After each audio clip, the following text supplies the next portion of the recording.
Vigilance की कार्रवाई से बचने के लिए नगर निगम अफसर में जांच मुकम्मल होने से पहले ही उखाड़ दिया स्केटिंग रिंग का ट्रैक। मामला निर्माण के कुछ देर बाद दरारें पड़ने का। निर्माण के कुछ दिनों बाद ही दरें पड़ने के मामले में विजिलेंस कार्रवाई में बचने के लिए नगर निगम अफसर ने जांच मुकम्मल होने से पहले ही स्केटिंग रिंग का ट्रैक उखाड़ डाला।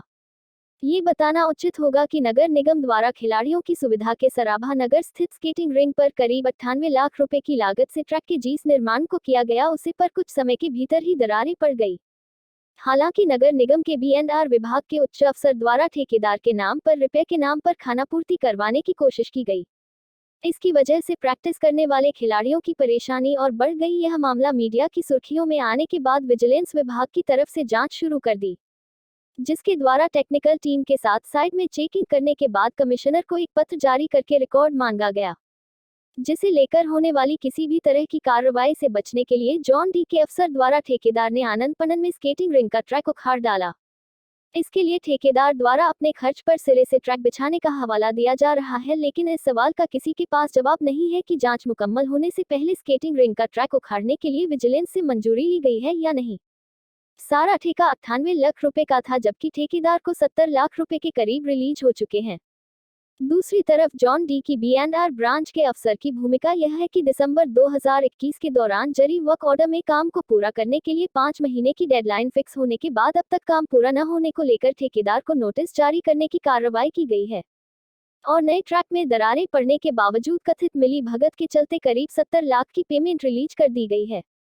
तीसरी तरफ स्पोर्ट्स डिपार्टमेंट में विवाद से किया किनारा। ठेकेदार द्वारा ये कहकर अपनी कमियों पर पर्दा डालने की कोशिश की गई है कि नजदीक ही स्थित रेलवे लाइन में ट्रेन गुजरने के दौरान पैदा होने वाले वाइब्रेशन की वजह से ट्रैक में दरारें पड़ गई है। फिर नए सिरे से नगर निगम द्वारा स्पोर्ट्स डिपार्टमेंट से टेक्निकल एडवाइस मांगी गई, लेकिन स्पोर्ट्स डिपार्टमेंट ने किनारा कर लिया है, जिसके तहत पंजाब स्टेट काउंसिल द्वारा भेजे गए पत्र में साफ कर दिया गया है कि इस काम की तकनीकी मंजूरी देने के अलावा साइट पर सीधे नगर निगम द्वारा अपने तौर पर करवाए।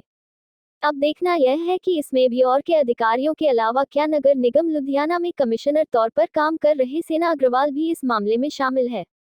अगर नहीं तो सेना अग्रवाल ने 5 महीने के काम को इतनी देर तक लटके रहने को लेकर क्यों नहीं कोई नोटिस डाला तथा ठेकेदार को बिना काम पूरा हुए 70 लाख की पेमेंट कैसे कर दी। अगर पास से ट्रेन गुजरती है, उसकी वाइब्रेशन से यह पिच खराब होता है, तो पहले क्यों इतने साल ये पिच चला रहा। अब देखना यह है कि विजिलेंस विभाग इस सारे मामले को कैसे देखते हैं या फिर ठंडा बस्ती में डाल देती है। लुधियाना से तहलका टीवी के लिए अमृत सिंह प्रिंस की रिपोर्ट। नगर निगम लुधियाना ਦੇ ਵਿੱਚ ਕਰੋੜਾਂ ਰੁਪਏ ਦੇ ਘਪਲਿਆਂ ਦੇ ਕਰਕੇ ਕਮਿਸ਼ਨਰ ਮੈਡਮ ਸੀਨਾ ਨੂੰ ਦੀ ਅਤੇ ਅਸਿਸਟੈਂਟ ਕਮਿਸ਼ਨਰ ਨੂੰ ਦੀ ਬਦਲੀ ਹੋਣ ਤੋਂ ਬਾਅਦ ਠੇਕੇਦਾਰਾਂ ਦੀਆਂ ਕੰਨਾਂ ਦੇ ਵਿੱਚ ਜੂਆਂ ਖੜਕਣੀਆਂ ਸ਼ੁਰੂ ਹੋ ਗਈਆਂ। ਠੇਕੇਦਾਰਾਂ ਨੇ ਦੇਖਿਆ ਕਿ ਹੁਣ ਇਨਕੁਆਰੀਆਂ ਇਹਨਾਂ ਦੀਆਂ ਸ਼ੁਰੂ ਹੋ ਗਈਆਂ ਆ।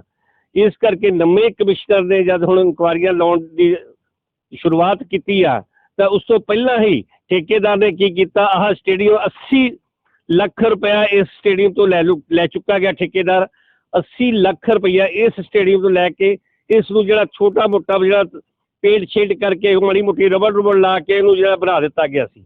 ਜਦ ਠੇਕੇਦਾਰ ਨੂੰ ਇਹ ਪਤਾ ਲੱਗਾ ਕਿ ਇਸ ਦਾ 75,000 ਰੁਪਇਆ ਠੇਕੇਦਾਰ 75 ਲੱਖ ਰੁਪਇਆ ਠੇਕੇਦਾਰ ਲੈ ਚੁੱਕਾ ਅਤੇ ਇਹ ਜਿਹੜੀਆਂ ਹੈਗੀਆਂ ਸਟੇਡੀਅਮ ਹਰ ਜਗ੍ਹਾ ਤੋਂ ਕਰੈਕ ਹੋ ਗਿਆ। ਆਹ ਦੇਖੋ ਤੁਹਾਨੂੰ ਦਿਖਾ ਰਹੇ ਆ, ਆਹ ਜਿਸ ਟਾਈਮ ਆਹ ਕਰੈਕ ਹੋਇਆ ਸਟੇਡੀਅਮ ਹੈ, ਬਿਲਕੁਲ ਅਜੇ 2-4 ਮਹੀਨੇ ਹੀ ਹੋਏ ਆ ਜਿਸ ਤਰ੍ਹਾਂ ਠੇਕੇਦਾਰ ਦੀ ਫੀਸ ਅਜੇ ਪੂਰੀ ਹੋਈ ਆ ਅਤੇ ਸਟੇਡੀਅਮ ਦੇ ਦੇਖੋ ਬੁਰਾ ਹਾਲ ਕਰਤਾ। ਠੇਕੇਦਾਰ ਨੇ ਜਦ ਦੇਖਿਆ ਵੀ ਇਹ ਸਾਰੀ ਸੂਈ ਜਿਹੜੀ ਹੈਗੀ ਆ ਠੇਕੇਦਾਰ ਦੇ ਉੱਪਰ ਪਹੁੰਚਣੀ ਆ ਤਾਂ ਠੇਕੇਦਾਰ ਨੇ ਰਾਤੋਂ ਰਾਤ ਇਸ ਸਟੇਡੀਅਮ ਨੂੰ ਤੋੜਨਾ ਸ਼ੁਰੂ ਕਰ ਦਿੱਤਾ। ਆਹ ਦੇਖੋ ਹੁਣ ਠੇਕੇਦਾਰ ਦੇ ਆਹ ਦੇਖੋ ਸਾਰਾ ਰਾਤੋਂ ਰਾਤ ਤੋੜਨਾ ਸ਼ੁਰੂ ਕਰ ਦਿੱਤਾ ਤਾਂ ਕਿ ਠੇਕੇਦਾਰ ਇਹ ਕਹਿ ਸਕੇ ਕਿ ਮੈਂ ਹਜੇ ਤੱਕ ਕੋਈ ਇਹਦਾ ਬਿੱਲ ਜਾਂ ਕੁਛ ਨਹੀਂ ਪਾਸ ਕੀਤਾ। ਇਸ ਤੋਂ ਪਹਿਲਾਂ ਕਾਰਪੋਰੇਸ਼ਨ ਦੇ ਜਿਹੜੇ ਉੱਚ ਅਧਿਕਾਰੀ ਆ ਉਹਨਾਂ ਦੇ ਉੱਪਰ ਗਾਜ ਨਾ ਡਿਗੇ, ਉਹਨਾਂ ਨੇ ਕੀ ਕੀਤਾ, ਠੇਕੇਦਾਰ ਨੂੰ 3-4 ਐਪਲੀਕੇਸ਼ਨ ਚਿੱਠੀਆਂ ਕੱਢੀਆਂ ਵੀ ਇਸ ਨੂੰ ਦੁਬਾਰਾ ਰਿਪੇਅਰ ਕੀਤਾ ਜਾਵੇ। ਰਿਪੇਅਰ ਕਰਨ ਦਾ ਕੀ ਮਤਲਬ ਹੋਇਆ, ਪਹਿਲੀ ਗੱਲ। ਦੂਜੀ ਗੱਲ 80 ਲੱਖ ਰੁਪਏ ਦੀ ਜਾਂ ਪੇਮੈਂਟ ਕੀਤੀ, ਉਦੋਂ ਇਸ ਪਿੱਚ ਨੂੰ ਕਿਉਂ ਨਹੀਂ ਟੈਸਟ ਕੀਤਾ ਗਿਆ। ਉੱਚ ਅਧਿਕਾਰੀਆਂ, ਛੋਟੇ ਅਧਿਕਾਰੀ ਤੋਂ ਲੈ ਕੇ ਵੱਡੇ ਅਧਿਕਾਰੀ ਤੱਕ ਇਹ ਜਿਹੜਾ ਹੈਗਾ ਇਸ ਸਟੇਡੀਅਮ ਦੇ ਵਿੱਚ ਲੱਖਾਂ ਰੁਪਏ ਦੀ ਰਿਸ਼ਵਤ ਖਾ ਚੁੱਕੇ ਆ ਅਤੇ ਲੱਖਾਂ ਰੁਪਏ ਰਿਸ਼ਵਤ ਖਾਣ ਤੋਂ ਬਾਅਦ ਠੇਕੇਦਾਰ ਨੂੰ 80 ਲੱਖ ਰੁਪਈਆ ਪਾਸ ਕਰ ਦਿੱਤਾ ਗਿਆ। ਠੇਕੇਦਾਰ ਦੇ ਅਕਾਊਂਟ ਦੇ ਵਿੱਚ 80 ਲੱਖ ਰੁਪਈਆ ਆ ਗਿਆ। ਉਸ ਤੋਂ ਬਾਵਜੂਦ ਠੇਕੇਦਾਰ ਨੇ ਅਜੇ ਤੱਕ ਕੰਮ ਪੂਰਾ ਨਹੀਂ ਕੀਤਾ। ਤੁਸੀਂ ਇਹ ਦੇਖੋ ਮਿਲੀ ਜੁਲੀ ਭੁਗਤ ਦੇ ਅਨੁਸਾਰ ਇਹ ਠੇਕੇਦਾਰ ਸਾਰੀਆਂ ਪੇਮੈਂਟਾਂ ਲੈ ਚੁੱਕਾ ਅਤੇ ਠੇਕੇਦਾਰ ਇਸ ਨੂੰ ਤੋੜ ਚੁੱਕਾ ਹੁਣ ਇਸ ਟਾਈਮ। ਹੁਣ ਇਸ ਨੂੰ ਦੁਬਾਰਾ ਠੇਕੇਦਾਰ ਉਸੇ ਬਿੱਲ ਦੇ ਵਿੱਚ ਲਾਉਣਾ ਚਾਹੁੰਦਾ, ਪਰ ਠੇਕੇਦਾਰ ਇਹ ਚਾਹੁੰਦਾ ਵੀ ਮੈਂ ਇਸ ਦੀ ਰਿਪੇਅਰ ਦੇ ਪੈਸੇ ਫਿਰ ਦੁਬਾਰਾ ਬਿੱਲ ਲਾ ਦੇਵਾਂ। ਇਸ ਕਰਕੇ ਮੇਰੀ ਪ੍ਰਸ਼ਾਸਨ ਅੱਗੇ, ਮੇਰੀ ਨਵੇਂ ਕਮਿਸ਼ਨਰ ਅੱਗੇ ਬੇਨਤੀ ਹੈ ਕਿ ਇਹ ਜਿਹੜੀ ਇਨਕੁਆਇਰੀ ਜਿਹੜੀ ਵਿਜੀਲੈਂਸ ਨੂੰ ਦਿੱਤੀ ਜਾਵੇ ਅਤੇ ਇਸ ਦੀ ਛਾਣਬੀਨ ਕੀਤੀ ਜਾਵੇ।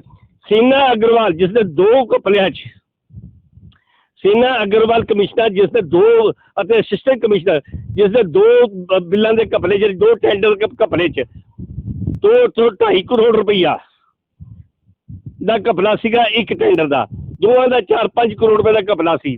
ਇਸ ਕਰਕੇ ਤੁਸੀਂ ਇਹ ਦੇਖੋ ਵੀ ਜੇ ਇੱਕ ਟੈਂਡਰ ਦੇ ਵਿੱਚ 4-5 ਕਰੋੜ ਦਾ ਘਪਲਾ ਹੋ ਸਕਦਾ ਤਾਂ ਬਾਕੀਆਂ 'ਚ ਕਿੰਨਾ ਹੋਵੇਗਾ। ਸੀਨਾ ਅਗਰਵਾਲ ਲਗਾਤਾਰ ਪਿਛਲੇ 1.5 ਸਾਲ ਤੱਕ ਇੱਥੇ ਰਹੀ ਇਸ ਕਾਰਪੋਰੇਸ਼ਨ ਦੇ ਵਿੱਚ, ਹਰ ਅਧਿਕਾਰੀ ਨੂੰ ਇਹ ਮੁਜਰਮ ਦੀ ਤਰ੍ਹਾਂ ਦੇਖਦੀ ਰਹੀ, ਪਰ ਇਸ ਤੇ ਇਹ ਜਦ ਅੱਜ ਇਹ ਪਕੜੀ ਗਈ ਆ ਤਾਂ ਇਸ ਦੀ ਸਿਰਫ ਇੱਕ ਛੋਟੀ ਜਿਹੀ ਬਦਲੀ ਹੋਈ ਆ, ਇੱਥੋਂ ਲੁਧਿਆਣੇ ਤੋਂ ਲੈ ਕੇ ਇਹਨੂੰ ਟ੍ਰਾਂਸਫਰ ਕਰ ਦਿੱਤਾ ਗਿਆ। ਕੀ ਇਹ ਜਿਹੜੀਆਂ ਆਪਣਾ ਇਨਕੁਆਇਰੀਆਂ ਹੈਗੀਆਂ ਸਿਰਫ ਕਾਗਜ਼ਾਂ ਤੱਕ ਸੀਮਿਤ ਹੋਣਗੀਆਂ ਜਾਂ ਸੀਨਾ ਅਗਰਵਾਲ ਜਾਂ ਇੱਦਾਂ ਦੇ ਭ੍ਰਿਸ਼ਟ ਅਧਿਕਾਰੀ ਜਾਂ ਇੱਦਾਂ ਦੇ ਭ੍ਰਿਸ਼ਟ ਠੇਕੇਦਾਰ ਨੂੰ ਜੇਲ੍ਹ ਦੀ ਚਾਰ ਦਵਾਈ ਦਿੱਤਾ ਜਾਏਗਾ। ਲੁਧਿਆਣਾ ਤੋਂ ਤਹਿਲਕਾ ਟੀਵੀ ਲਈ ਅਮਰੀਕ ਸਿੰਘ ਪ੍ਰਿੰਸ ਦੀ ਰਿਪੋਰਟ।